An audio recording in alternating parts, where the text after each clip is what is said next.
மண்ணில் நமக்கு சோறு போதும், வேறு எதுவும் வேண்டுமோ? ஆக்சிஜனே தீர்ந்தால் கூட சோத்த தேடி ஓடுவோம். டேஸ்டுக்காக வாழும் இந்த பாடிடா,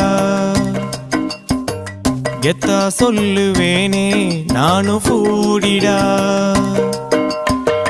மண்ணில் நமக்கு சோறு போதும், வேறு எதுவும் வேண்டுமோ? ஆக்சிஜனே தீர்ந்தால் கூட சோத்த தேடி ஓடுவோம். வெண்ணிலாவும் குல்ஃபி ஐஸும் கட்லட்டும் முட்டை பப்ஸும் எண்ணெயில போட்ட பஜ்ஜியும் பெப்சியும் செவனப்பும் தந்தூரியும் சில்லி சிக்கனும் பொங்கிடும் பாதாம் பாலும் சிந்தி வரும் சாம்பார் வடையும் தக்காளி சட்டினியும் அளவோடு தின்றால் எல்லாம் ஓகே.